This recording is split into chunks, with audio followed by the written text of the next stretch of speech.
제가 지난번에 잠깐 말씀드렸지만 3월 7일 지기현 부장판사의 구속 취소 이거는 사실상 있을 수 없는 게 발생했잖아요. 다 그렇죠. 아시고. 네. 네. 그런데 그게 터졌어 일단. 석방이 됐잖아요. 이게 전쟁이잖아요, 사실상. 그렇죠. 우리가 전쟁하고 정치가 본질적으로 같지만 지금은 진짜 전쟁이거든. 총만 안 들었다 뿐이지. 그럼요. 그러면 처음에 비상겸 때렸어. 그렇지만 민주 진영에서 대응을 굉장히 또 신속하게 잘 했잖아요. 또 국민들도 쏟아져 나와서. 네. 근데 이 전쟁의 사실 가장 전쟁의 핵심적인 포인트, 전략적인 중심은 그 전쟁론의 핵심이 전략적 중심을 장악하는 게 제일 중요한 거거든. 전략적 중심은 윤석열이기에 신병을 확보하는 거야. 그래서 이제 어렵게 구속까지 넣었잖아요. 그렇죠. 네. 그 이제 신병 확보가 됐어. 네. 야, 거기서부터 이제 문제야. 그럼 윤석열이는 사형 아니면 무기인데 네. 지가 제일 잘하는 게 나쁜 짓이거든. 네. 그리고 법적 카르텔을 동원하고 공작하고 하는 거, 증거 조작하고 회유 아니면 협박 두 가지지. 이걸 총동원을 이제 할 수밖에 없잖아요. 그렇죠. 살아야 되니까. 당연하죠. 그렇죠. 가용자원을 총동원하는 거죠. 진짜 그러니까. 한번 가봤잖아. 그러니까 이제 제가 구계자로 이렇게 관찰자로 보면 처음에는 전쟁을 굉장히 민주진영이 수행을 잘했는데 이제 3월 7일부터 공작이 성공을 하기 시작한 거죠. 신병이 석방이 됐으니까. 그러니까 깜짝 그다음에 놀란 거지. 심우정이는 당연히 뭐 적시한 거 포기. 네. 그러면서 지금까지 있을 수 없는 일이 사실은 후퇴가. 네. 확률적으로 0.1%도 안 되는 일들이 계속 벌어져 왔거든. 눈만 뜨면. 네. 예, 예. 그래서 제가 이제 신병 확보를 했는데 이제 석방이 돼 탈옥을 했어. 대탈옥에 성공했어. 그러면 이 전쟁의 구도가 확 바뀐 거예요. 네. 맞아요. 네. 우리 6.25 전쟁에서 밀렸다 뭐 메가드가 인천 상륙작전 맞아요. 전쟁의 네. 판도가 바뀌었잖아요. 그런데 그냥 북진하다가 1.45태 그냥 대참패를 겪었지 팽덕회 장군한테 이제 완전히 박살난 거지. 팽덕회가 훨씬 똑똑했어 그때. 네. 지금 그런 느낌이에요 저는. 네. 그래가지고 서울을 다시 뺏기고 경기도까지 다 뺏겼다가 다시 이러저러 하다가 서울을 확보했거든. 수복하는 과정이다. 이제 다시 또 수복하는 그런 느낌으로 제가 엊그저께 이재명 대표의 항소심 무죄 선고를, 무죄. 네. 이것도 사실상 기대하기가 굉장히 어려워. 뭐 1%도 기대하기가 어려운 게 나왔죠. 네. 좀 다행이라고 생각합니다. 그러나 현재 헌법재판관들은 5대3, 3명이 각하 의견이다 하는 거는 거의 분명한 것 같아요. 아니 말이 나온 김에 좀 점검을 좀 가설 점검을 좀 해봤으면 좋겠는데 일단 왜 그러냐? 작년 4분기에 탄핵소추안이 이제 어떻게 의결이 됐죠. 가결이 돼가지고 왔는데 지금 올해 1분기를 지나서 이제 2분기에 선고하게 생긴 겁니다. 그러니까 국민들이 도대체 야 재판관 8명이 뭐 하고 있길래 선고 일정 이렇게 못 잡는 거야? 이런 의문 갖는 거 아니겠습니까? 그러니까 저는 사실 여러 가지 뭐 찌라시 정보지 그리고 뭐 듣보잡들이 막 얘기하고 뭐 뇌피셜 돌아다니기 때문에 제가 사실 안 믿고 8대 0으로 저는 확신을 하고 있었어요. 그리고 다만 결정을 못하는 것이 말 그대로 좀 조문에 대해서 좀 수정하고 저는 요 정도인 줄 알았거든요. 거듭된 평의를 하는 이유가 최소한 네. 6표는 무조건이다. 그런데 저는 최근에 이재명 대표의 재판을 보면서 항소심 결과를 보면서 보수는 헌법재판관들과 혹은 법원가에 확실히 한 라인이 있을 수 있겠다라는 걸 저는 좀 느꼈어요. 한 라인이 있다. 왜냐하면 보통의 이 이재명 대표 항소심이 잡히잖아요. 그러면 재판 잡혔을 때 이 보수 방송들은 특보를 잡습니다. 편성을 합니다. 그런데 이번에는 특보 편성을 소극적으로 하더라고요. 그래요? 그리고 제가 아침에 딱 갔는데 뭐 정치 부장을 만났는데 야 이재명 오늘 무죄될 것 같아 축하한다 임마 그러더라고요. 그날 아침에 그랬어요? 네. 그러니까 왜? 출연하시는 그 보수 네. 방송에 왜? 네. 그러니까 웃으면서 아니 이재명 주가가 올랐더라고 그러더라고 테마주가. 시장이 이미 반응했다. 그런데 제가 봤을 때는 그것은 문제가 될 수 있기 때문에 그렇게 말을 했을 수도 있는데 저는 그런 게 느꼈어요. 그리고 모 정재호 판사가 사석에서 그러니까 이재명 대표 항소심을 맡기 전에 배당되기 전에 뭐 누군가가 이제 고등법원 판사니까 이재명 대표 당신이 만약에 맞는다면 어떻게 생각해? 이건 의견을 물어봤어. 이건 무죄지라고 했다는 거예요. 그래서 이미 보수 진영에서는 이렇게 돌았다는 거야. 지금 민주당 대변인이 약간 자해하시는 천기누 거 선 아니, 지금 내가 아는 사실하고 뭐 다른 얘기를 해가지고. 그런데 이런 걸 들어보니까 이 사람들은 뭔가 한 라인이 있나? 그런데 또 오늘 듣는 게 헌법재판관 중에 모 한 명이 그러니까. 지도부한테 계속해서 이 평의 내용을 알려주고 또 그분의 집안 내력을 보니까 충분히 내통할 수가 있고 또 최상목이 왜 정계선과 조한창 네. 두 명만 임명을 했을까? 그거는 조한창을 투입시키기 위해서라는 그런 말이 나돕니다. 네. 그렇기 때문에 저는 이제는 우리가 어느 데드라인을 딱 정해놓고 네. 이 데드라인이 넘어가면 우리도 실질적인 액션 플랜을 가동을 해야 된다. 이미 데드라인 넘은 거 아니에요? 지금 오늘 조국혁신당에서 기자회견 했는데 그 국무위원들 다 탄핵시키고 직무 정지시킨 다음에 마은혁 재판관이나 이미선 재판관 그 연장하는 거에 대해서 국무총리가 재판관 임기를 연장해야 승인하는 된다. 거 그게 네. 오늘까지가 마지노선이래. 오늘을 넘기면 오늘 무슨 회의가 안 열리면 못 한대요. 이거는 미리미리 준비하고 당연히 이미 데드라인은 지난 거죠. 근데 저는 그런 상식적인 방법 가지고는 지금 좀 늦었다고 판을 생각해요. 못 바꾼다. 예. 아니 그 늦으면 통과되면 거부권을 행사하는데 그게 무슨 의미가 있어? 자, 그러면 이제 말씀 들어보면은 첫 번째 가설인 헌법재판관들이 만장일치를 위해서 거듭된 평의를 거쳐 노력하고 있다. 이 주장은 지금 상황이 비춰볼 때는 사실 가능성이 좀 낮은 것으로 보이는 상황인 것 같고, 그렇다면 이런 얘기는 됩니까? 아까 이제 5대3 구도를 말씀하셨는데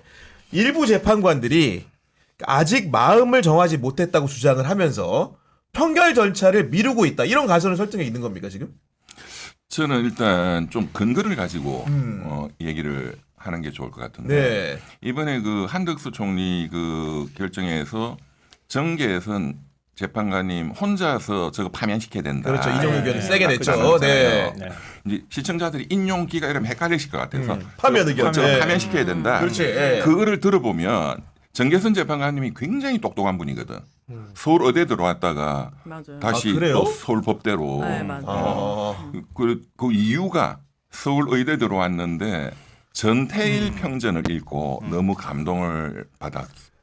누구나 그걸 원하지만 실행할 수 있는 사람은 없거든요. 그런데 그러니까는 와. 굉장히 사상무장이 네. 철저한 분이야. 그 양반은. 의대에서 법대 그리고 둘 다 수- 합격가 가는. 그리고 수석을 했어 사법고시를. 네. 그러니까 실력으로도 그리고 이번에도 들어보면은 굉장히 논리가 그리고 문장이 남달라. 예, 보니까 탁월해요. 네, 맞아요. 그거 그런데 어떻게 느껴지더라고요. 표현을 예. 했느냐 하면은 한덕수는 헌법재판관 임명을 방해 저지해야 된다는 일각의 세력의 의도에 부응했다.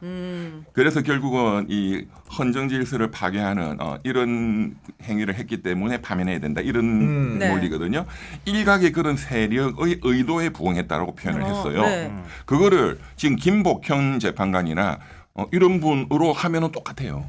그러니까 내부에 벌어지는 거를 아, 외부에 그런 표출한 결정문을 통해서 왜냐하면 머리가 굉장히 좋은 분이기 때문에 네. 이거를 다 표현을 알아먹어야 했다. 되는데. 저는 그거를 표정을 그분 이렇게 이 낭독하는 그 표정을 쇼츠로 그것도 많이 있거든요. 맞아요, 맞아요. 올라왔어요. 제가 한 예. 20번을 봤어. 20번이나요? 예. 제가 좀 빙의를 해보려고. 10번 본 거 아니죠? 근데 제 네. 지금 이 내 생각이 네. 분명히 이분의 내심의 의사가 그럴 거다라고 저는 확신을 해요. 이거를 외부에 좀 알아라 제발. 내부에 상황을. 누군가가 있다 방해하는. 외부에 이런 구조 신호였구나, 방해하는 이게. 그 세력에 부응하려는 자들이 여기에 있다. 예. 아, 저는 진짜 궁금한 게 정계선 재판관 주소도 커뮤니티에 공개됐잖아요.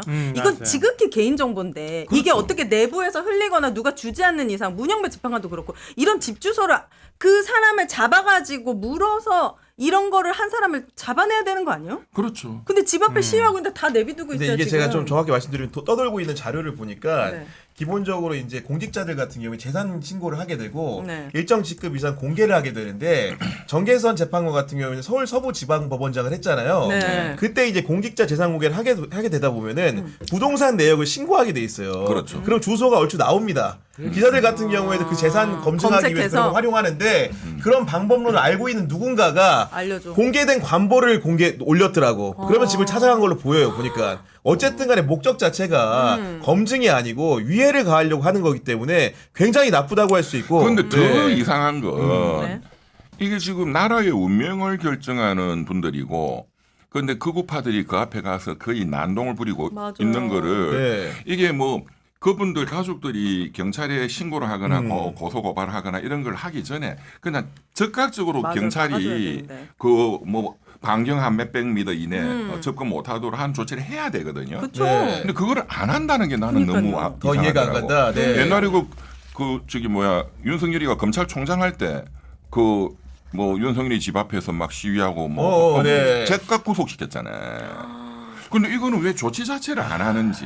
최근에도 네. 나치로 다 배워서 죽이겠다고 했었던 그리고 사람. 또 이런 맞아요. 거, 그러니까, 풀어줬잖아요. 그러니까 이런 거는 또 그 가족들이나 재판관 본인이 뭐 고소하는 게 좀 그 민망할 수도 있으니까 옆에 시민단체나 당이나 이런 데서 해서 네. 막아줘야 돼. 맞아. 근데 그게 없는 것 같아서 너무 좀 노출돼 이상해요. 있어. 그러니까 서울청장 대행 박한수를 임명한 거잖아요. 그런 그렇잖아요. 거. 경찰이 그걸 질서 유지를 해야 될 역할을 박현수, 해야 되는 네네. 박현수 음. 질서 유지를 돼야 되는 역할이 있는 거란 말이에요. 그러니까 그런 사람들 집에 접근하지 못하게 하고 또 거꾸로 보면은 이제 그렇게 해서 압박을 계속하면 네. 재판관들이 굉장히 심리적 부담감을 느낄 것이다. 당연히 느끼죠. 당연하죠. 그러니까 사람인데. 그런 일종의 이제 전략적으로 그런 행동들을 하는 거란 말이에요. 맞습니다. 그리고 구체적으로 권력을 행사하는 과정에서도 일종의 윤 대통령 제일 지근거리에서 계속 지금까지 세 단계나 갑자기 이렇게 승진을 했던 인사를 또 서울청장 대리를 임명할 때 대행으로 임명할 때부터 우리가 이상하다고 생각했잖아요. 네. 그러니까 저들은 굉장히 치밀하게 움직이고 있다는 거 하는 거지. 그런데 우리는 사실은 헌법재판소를 좀 믿었지. 국민 다수의 의견도 우리랑 같다고 꿋꿋하게. 생각하고 네. 또 아무리 과거에 합리적으로 네. 굉장히 시끄러운 정치적으로 엄청 충돌하는 재판을 맡았던 네. 뭐 과거에 그런 사건들이 많이 있었잖아요. 또 뭐 박근혜 탄핵 사건도 있었고. 참 이번에 정계선 재판장님이 네. 맡았던 과거의 큰 사건이 뭐가 있죠? 이명박 그 형사 맞아, 재판 맞아, 징역 맞아. 15년 뭐 맞아, 벌금 예. 130억 때려버리고 그분이더라고. 맞아요, 그 예. 사건을 맡았더라고. 어. 근데 이제 그런 큰 사건 이제 맡고 한 분들 나중에 시간이 지나서 얘기를 들어보면 진짜 겁난데. 그럴 것 그리고 그 같아요. 가족들한테도 협박 들어오고. 네. 근데 지금은 진짜 죽일 수도 있겠다는 대놓고 느낌이 협박하는 들어요. 세상이기 때문에. 네. 네. 네.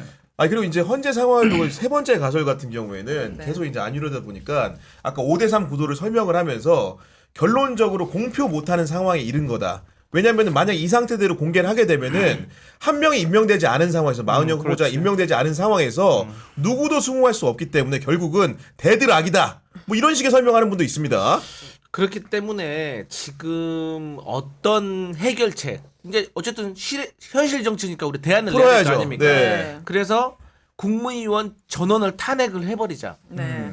그러니까 그리고 나서 우리가 헌법재판소 개정안을 내는 겁니다. 재판소법 개정안을 네. 그렇게 해서 국무위원을 다 탄핵을 시켜버리고 그 다음에 그 개정안을 통과시켜가지고 헌법재판관들에 관한 임기를 이제 보장을 하는 거죠. 그래서 계속 가는 방법이 있고 그 과정 속에서 마은혁 재판관이 추가가 되는 네. 그런 과정이 있는데 다만 여기서 이제 조금 의문점이 있는 거는 한덕수를 포함해서 모든 국무위원을 탄핵을 시켰을 경우에 네. 그러면 다음 권한대행의 순번이 다시 차관들로 가서 또 다시 순번을 내려오느냐 아니면 그것을 국회의장이 맡을 수가 있느냐. 과거에도 박근혜 전 대통령 탄핵 때도 사실 그 황교안 권한대행이 했었는데 네. 그때 그 사태가 끝나고 나서 어떤 문제점이 제기됐냐면 대통령이 권한대행 그러니까 국무총리와 구분되는 것은 국민들로 인해서 직접적으로 선출됐는데 선출직이 아닌 자가 대통령의 권한대행을 한 게 맞느냐. 그렇기 때문에 이 국민들에 의해서 선출된 사람들의 어떤 수장인 국회의장이 이어받아서 앞으로 해야 이어받는 된다. 것이 맞지 네. 않겠느냐라는 논의가 해석도 있었습니다. 있었다. 실제로. 예. 그랬기 때문에 지금 이러한 것들을 지금 민주당 안에서는 데드라인을 내부적으로 좀 정해놓고 그 안에 실질적인 액션 플랜을 지금 마련하고 있는 상황입니다. 네. 역풍 이런 거 생각하시지도 말아요. 지금 무조건 움직여야 됩니다. 근데 결국 그렇게 되면은 굉장히 길게 늘어지는 거예요. 그렇죠. 네. 그러니까 내란 상황이 길게 늘어지고 윤석열 직무 정지 상태가 계속 되게 가는 거고 대한민국이 혼란이 계속 가는 거예요. 네, 네. 맞아요. 그러니까 근데 제일 좋은 방법은 네. 지금 이런 일이. 이게 3월 7일부터 지금 윤석열 쪽에서 이제 제일 잘하는 장기를 발휘를 하고 있는 거잖아요. 네? 좋게 말하면 법꾸라지, 그렇죠, 법기술자고 그 정도가 아니야. 이건 완전히 이거 법을 농락하는 공작이거든. 네. 네, 탈옥이잖아요. 네.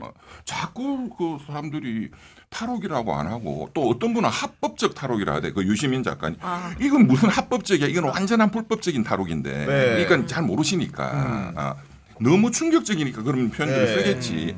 이거는 그냥 법률을 다 그냥 깔아 뭉개가지고 나온 거예요. 네. 그냥 땅굴 파고 나온 게 아니다 뿐이지. 네. 그러면 그 지기현부터 그 공작이 성공했다는 거거든. 네. 예. 그 공작은 딱 두 가지예요. 회유, 돈을 때리 붓거나 협박이야. 그런 주요 판사들의 신상 자료는 다 확보하고 있거든. 그렇겠죠. 네. 윤석열이가 검찰총장 때부터 그런 건 다 갖고 있었어요. 그래서 그때 해임 사유가 됐잖아요. 네. 판사들 뒷조사했다고. 특히 지기현 판사 같은 경우는 그 국제인권법 연구회 소속으로 돼 있기 때문에 당연히 뒷조사가 돼 있었을 거예요. 네. 그리고 이 사태 터지고 집중적으로 그 작전 세력들, 그 탁월한 작전 세력이 있어요. 과거에도 네. 삼성그룹 회장 그냥 바로 풀어내잖아. 그걸 움직이는 게 있어요. 그 네. 프로들이. 혹자는 뭐 그거를 지휘하는 센터가 이번에 비상겸 터지고 그 다음 날 안가에서 모인 4명 네. 대통령실 김주현 민정수석 그러고 쭉 있잖아요. 네. 김주현 민정수석이라고 뭐 얘기하는 분들이 꽤 있는 것 같은데 그 정도 수준에서 이게 되지 않습니다. 이거는 훨씬 더 크고 유능한 프로들이 움직인 거야. 네. 제가 그 말은 못 드리겠어요. 그 이제 자세하게는. 네. 근데 이제 그리고 또 그런 공작에 평생 그것만 했던 사람이 윤석열이에요. 네. 예. 그러면 지금 헌법재판관 5대3 3명은 그 공작이 지금 완전히 먹혔다는 거거든. 네. 예. 만약 그런 구도가 사실이라고 한다면 예, 네. 그러면 이거를 해결하는 방법은 뭡니까 도대체? 여기서도 공작을 해야 되는 거예요. 예. 한 명을 확실하게 우리 편으로 땡겨야 돼. 6대 2를 만들어야 네. 돼. 그리고 다수결로 해서 그냥 발표하도록. 네. 지금 5대 3이 되니까 내부에서 평의했다 한 2시간 하고 끝냈다 이렇게 네. 그거는 팩트자 그 기사가 나왔으니까 네. 2시간 하고 끝낸다 이게 말이 안 되거든. 그 왜냐 5대 3이니까 그냥 말싸움하다가 결론이 안 나. 예. 이럴 때 대장이 잘해야 되는데 지금 그 문영배. 리더가 내가 보기에는 대가 약해. 그 네. 문영배, 문영배. 네. 네. 그분이 소장 역할을 해야 하고 강력한 리더십이 리더십 있게 가야 있으면 되는데. 그냥 밀고 가야 될 텐데. 처음부터 이렇게 늘어지지 그 양반 보면 않을까? 어리멍텅해. 아니 근데 뭐 그게 뭐 사실은 우리가 그 내용 상황을 이제 투명한 CCTV로 보고 있는 게 아니기 때문에 정확한 사정을 알 수 없습니다만은 결국은 이제 안팎에서 들려오는 소식을 종합해서 판단하는 역할 각자가 하는 건데 아까 공작에는 뭐 공작으로 맞서야 된다 이런 얘기 하셨는데 한 명. 실제로 오늘 같은 경우에 이제 받은 글이 하나 돌았는데 그러니까 기본적으로 5대3 구도를 맨 위에 상단에 적시를 해놨습니다. 네. 이와 같은 흐름으로 가다가 땡땡땡이 인용적으로 돌아설 기미가 보인다고 함 이렇게 얘기를 하면서 국론 분열이 너무 심해지기 때문에 땡땡땡이 한 발 물러서고 있다. 네. 대신 개인 의견을 쓰는데 네. 시간 할애를 요청을 했다. 그러니까 왜냐면 보충 의견 이런 걸 자세히 쓰고 싶다는 취지겠죠. 네. 그러면서 가급적 선고는 두 재판관이 퇴임하는 4월 18일 전에 하는 쪽으로 합의를 하면서 대신 나의 의견을 충분하게 네. 밝힐 수 있게 해달라는 얘기가 있긴 있습니다 지금. 저는요, 네. 그 참 형식과 절차가 중요한데 그런 분이 계신다고 하면 저는 진짜 불행 중 다행이라고 생각합니다. 아니 처음에는 당연히 이 비상식적인 일이기 때문에 8대0 전원 인용하는 게 맞죠. 그런데 당연하죠. 이 상황에서 진짜 이렇게 늘어지고 정말 막 이상한 시나리오들이 막 나도니까 오죽하면은 민주당 지지자들이 네. 국민의원 전원 탄핵시켜라 이런 요구까지 하겠습니까? 심지어는 하다하다. 네, 심지어는 네. 하다하다가 그렇기 근데 때문에 너무, 네. 저는 정말 그런 일이라도 있다면 정말 다행이다. 네. 정말 다행이다고 생각합니다. 근데 정말 헌법재판관들 그러면 안 됩니다.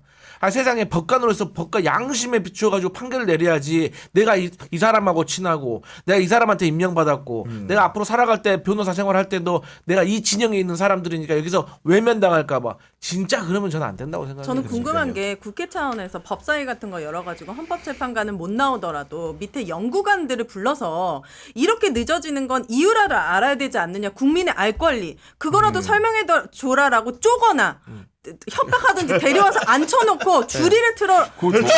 저는 이렇게라도 그 사람들한테 사또야? 압박을 하고 있다라는 거 시그널을 줘야 돼요. 그러면 연구관들도 나올 때 뭔가를 들고 나와야 되니까 그거 좀 좋은 말씀인 것 법사위 같은데. 열어서 하세요. 네. 아, 연구관은 이제 안 될 텐데 연구관은 그 얘기하지 공보관이 있잖아요. 공보- 공보관. 공부 아니면 몰라요. 사무처장이 나오죠. 네. 보통 뭐 현재 그런 사무처장이. 행정적인 네, 직원, 행정 누구나. 탑이 나오니까 네 보통은 네. 국민들도 맞는 알아야죠. 말씀 같아요. 네. 왜 그거는 재판 늦어지는지. 내용하고 상관이 없는 거니까. 맞아. 왜 늦어지는지는 알려줘야죠. 근데 지금까지 보면은 줄이 틀어도 원론적인 얘기만 할 것 같아. 아 그래도 나오라고 하는 거가 네. 저는 중요하다고 봅니다. 그러고 참 지금 또 다수의 민주 진영에서 이번 한덕수 총리 결정 내용에 대해서 또 이제 다들 확정 편향 같은 거죠. 원하는 대로 해석하는.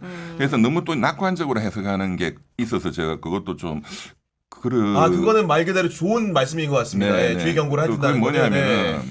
우리 조갑재 선생님도 또 그런 이제 낙관론, 똑같은 네. 낙관론 네. 뭐 하던데 그 이게 두 가지인데 이번 한덕수 총리 그 결정 내용에 한덕수 총리 쪽 변호인들이 주장을 했는데 그 결정 내용이 안 써버렸어. 그 두 가지. 그러니까 내란죄 부분 뺀 부분에. 그거를 예. 뺀 거 그거를 문제 제기를 했는데 전혀 다루지 아예 않았어. 다루지 않았다. 예. 그다음에 이제 수사 기록의 증거 능력. 맞아요. 네. 예. 이거 제가 처음부터 너무나 심각하다 이거는 형사 사건은 공소기각으로 다 석방될 수 있고 이거는 그냥 이것 때문에 각하될 수 있다. 네. 공수처는 별로 안 중요하고 이제 검찰의 수사 기록. 그렇지. 그게 이번 헌법재판에 가장 다 들어와 중요한 있죠. 부분이잖아요. 네. 이게 수사권이 없으면 그냥 휴지야. 그렇지. 검찰의 수사권이 없어 이렇게 되면 이거는 휴지에 증거가 못 돼. 다 버려야 돼. 그냥 법정에서 온 증언 갖고 해야 되는 거예요. 그리고 또 동영상. 사실은 동영상만 봐도 끝나는 거지만. 맞아요. 네. 그렇지만 어쨌든 그리고 굉장히 중요한 게 2020년에 그러니까 5년 전에 형사소송법이 개정이 됐어요. 그게 혁명적으로 바뀌었는데 그 전에는 경찰에서 피해자 신문 조서 꾸미고 한 거는 맞아요. 법정에서 아니 나 그거 인정 인정 안 해요 하면 동의한 휴지야. 끝인데, 근데 예. 검사가 작성한 조서는 그것도 없어요, 이제. 이거 예. 인정 못해요 이러면은 이 새끼가 그 검사님이 작성했어 임마. 이거는 무조건 인정이 돼 이랬거든요. 근데 그것도 경찰처럼 휴지다 맞아요. 하는 게 2020년에 개정이 이거는 지금 정말로 중요한 변화인데 그런데 헌법재판이 형사소송법을 준용하도록 돼 있단 말이에요. 그러니까 지금 내부의 경론 중에 이게 가장 또 심각한 경론일 거라고 네. 저는 당연히 생각합니다. 예. 그렇기 때문에 이 증거능력 부분, 증거능력을 날려버리면 각하가 되는 거야.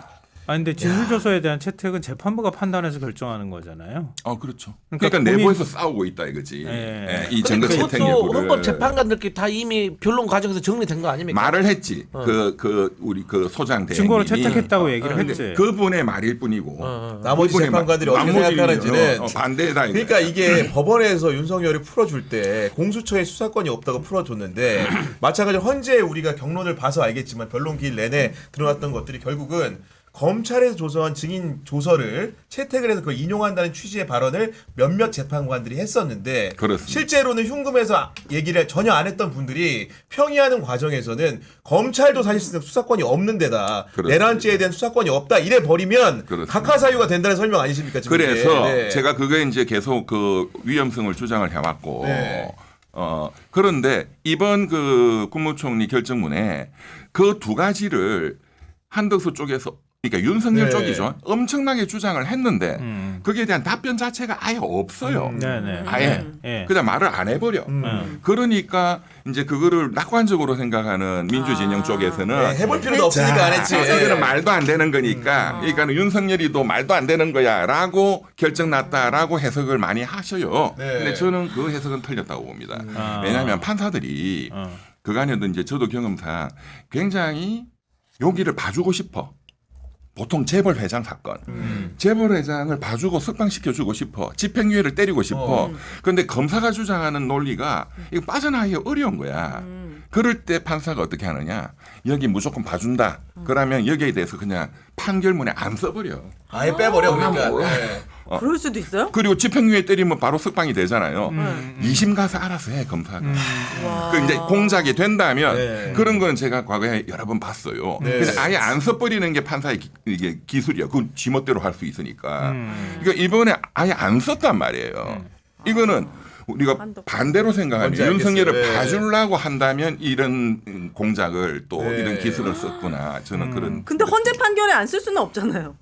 헌재 판결에 윤석열 파면할 때 뭐 이런 거 판결 그건 당연히 이제 아, 그때 거긴 의사에 써야죠. 들어가야 되는 거긴 건데. 넣어야죠. 근데 이번에는 안 안 써버립니다. 썼기 때문에 그런 말씀하시는 거고. 그러니까 예를 들어 기각하고 뭐 각하 의견이 둘이 있다거나 기각 한 명이 있다거나 이런 식의 그러니까 완전히 다 기각하기는 어려울 거 아니에요. 그 방금 전에 말씀하셨던 그러니까 이제 타율로 절차가 잘못됐다 해서 각하 의견이 이제 제가 보기에는 3명이고 세 명 다 각하를 얘기할 지금 것이다. 각하로 정리를 하고 있을 거라고 봅니다. 네. 기각으로는 도저히 승부가 안 되기 때문에. 어려워. 그런데 지금 조금 헷갈리시는 게 이제 뭐 이런 것도 뭐 기각으로 결론 난다 이렇게 또 설명을 많이 하던데 그러니까 왜냐하면 그거를 말이냐. 검찰 진술 조사를 채택하지 않는다 하더라도 아까 말씀하셨던 것처럼 CCTV도 있고 그렇습니다. 다 있잖아요. TV로 전 세계가 봤잖아요. 네. 그거를 어떻게 그것만 해도 각하를? 끝나지. 네. 그런데 어쨌든 이렇게 싸우고 있는 거야. 그리고 이번에 우리 그 헌법재판 한 2달간 전 국민이 봤지만 그 국회 소추인단 쪽 변호인들도 검찰 신문 조서를 인용을 많이 했잖아요. 맞아요. 예. 이렇게 말씀하셨죠. 맞아, 맞아. 예. 그게 다 무효가 되는 거예요. 쉽게 그러니까. 말하면. 그러니까 굉장히 반격에 예. 한데, 그러니까 이제 지금 좀 이렇게 이 법률 전문적인 거를 좀 이게 다 헷갈리고 계시던데, 그거 좀 정리를 해드리면 인용 파면시켜 이래 하려면 6명 이상이 돼요. 그렇죠. 네. 그거는 네. 쉽고. 네. 그다음에 지금 5대3 3명이 각하 의견이다. 그럼 기각이에요. 그러면 네. 기각이죠. 결론은 뭐냐? 음.